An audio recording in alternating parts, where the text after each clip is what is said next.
Dude, this show is so funny.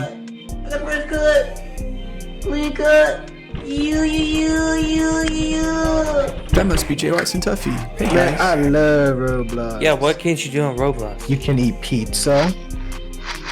You can call your friend. You can spin the block on the ops. Go. Yeah, you can get money. Oh, did I mention? Guys, you're forgetting something. You can redesign Roblox avatars into professional character designs.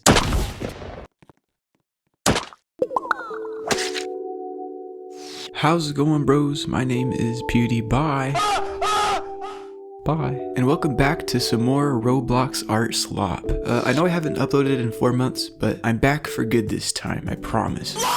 In today's video, I'm going to be redesigning a bunch of Roblox avatars into professional character designs. Designs that you could see in like a graphic novel or an animation or something. I've actually done this type of video before, but for this one, I want to go a lot more in depth with the character redesigning process. So let's roll, butthole.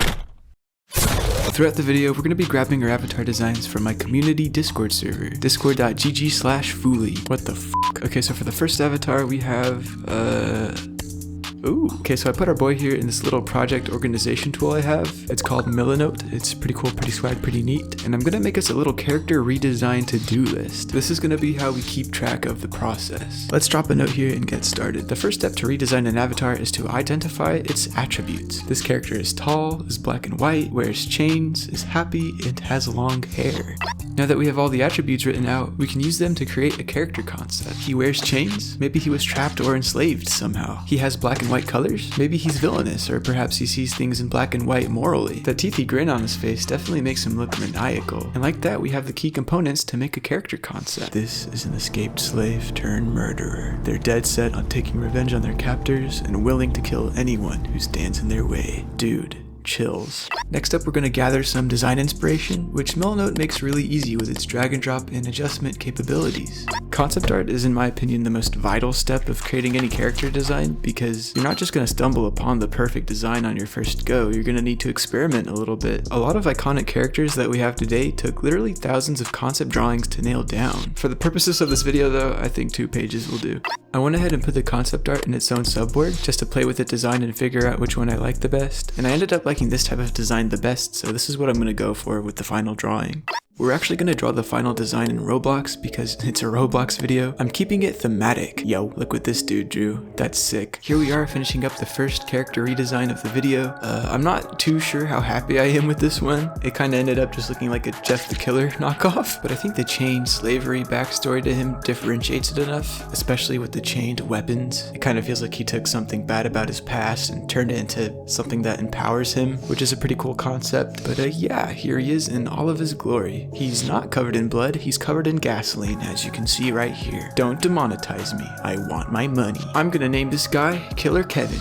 Here's the final Milanote board. I went ahead and swagged it up. Now anytime I want to revisit this character redesigning process, I'll be met with a beautiful board. If you like what I did here with this character, then I highly recommend checking out Milanote, which you can do for free with the link in the description. Like I said before, Milanote is a project organization tool and mood board creator. It's meant to help you keep track of that messy jumble of creative ideas in your brain. Milanote lets you combine written notes, website links, images, videos, graphs, and more into one fully customizable space.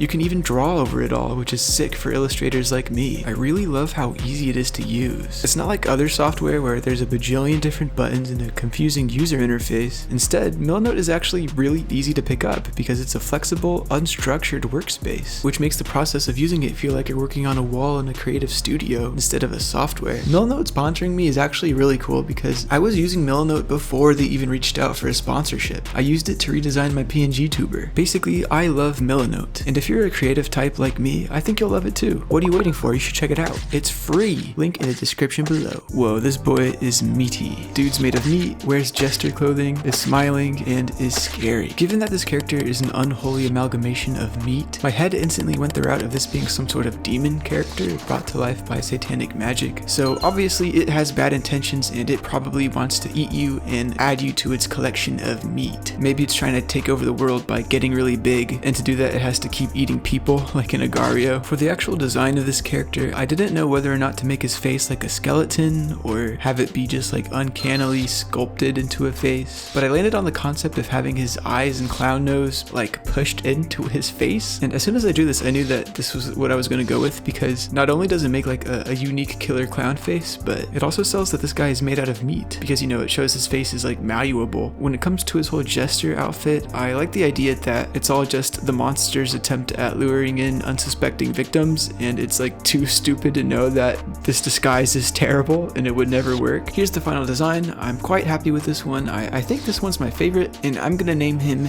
Meaty PT. Also, look how cool this Milanote board is, dude. Okay, so here we have like a dapper, fiery guy. He has fire powers, he has some swag on, and he is dark and mysterious. That's already a lot to work with. I think he's gonna be our second demon character in a row, and the fact that he has some swag accessories on made me think that maybe he's some sort of rich, higher up character. Probably has a lot of power within his demonic domain. And that made me think of the Mafia, because I'm really into The Godfather and Scarface, so drawing a mafioso from hell just seemed so natural to me. I gave him like the skeleton face with a long nose, because I don't think there are enough badass characters with long noses, and I think it all comes together to make a character who is wise and dangerous. You would not want this guy as your opposition. I wouldn't say he's like the head of whatever criminal organization he has going on in hell. He's probably like Satan's consigliere, which is like the head's counselor. So here he is in all of his flaming glory, and I'm gonna name him Tom Flamin', because he's like Tom Hagen, but fiery.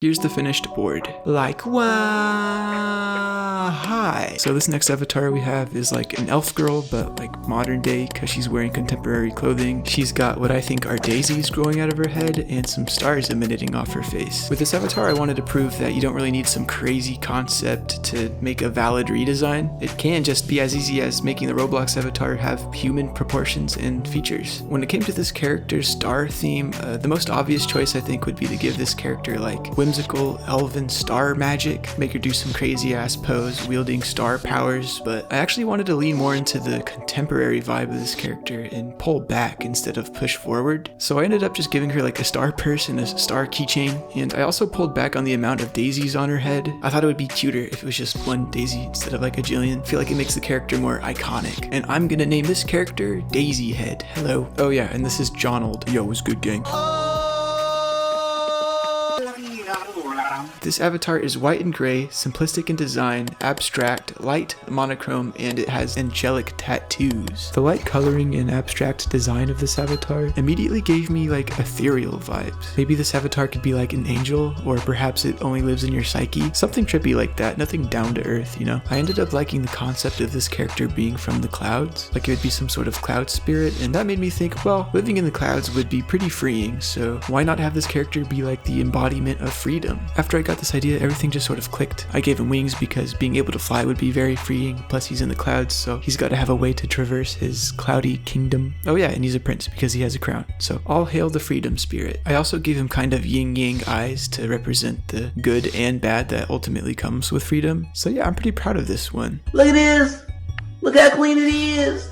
So clean, so rich and so clean! Okay, so here's our final avatar of the video. We have this mushroom-headed abomination with a skeleton torso, a bunch of eyes in pretty pink colors. And as soon as I saw this avatar, I knew I wanted to explore where the eyes come from. So I came up with my favorite character concept of this video, I think, which is that the eyeballs on this avatar actually come from a sort of living goo, similar to Seek from Doors, except this time the goo is like black and white and trippy. And that goo comes from some sort of primordial pink mushroom that grows and infects corpses. So what you're seeing here is just a corpse being reanimated by eyeball goo that dripped from the mushroom on this guy's head. I took off a lot of the tertiary details on the avatar, like the pink peacock feathers and the girly sleeves, because I think between the skeleton, the mushrooms, and the goo, we have enough detail. And there you have it, the final abomination of the video. Here's the pretty pink mood board in all of its glory. There you have it, my loyal bro army. 6 Roblox avatars redesigned into professional character designs. Let me know which one was your favorite. Huge thank you to my first ever wonderful Patreon supporters, including Corzanium, Keegan Miller, Gabby, and all of the other names in the credits. Thank you so much. I haven't even announced my Patreon yet, and you guys sniped it. That means the world to me. Thank you so much. To everybody else, thank you for watching to the end. Remember that life is good and you matter. Okay, bye. Thank you.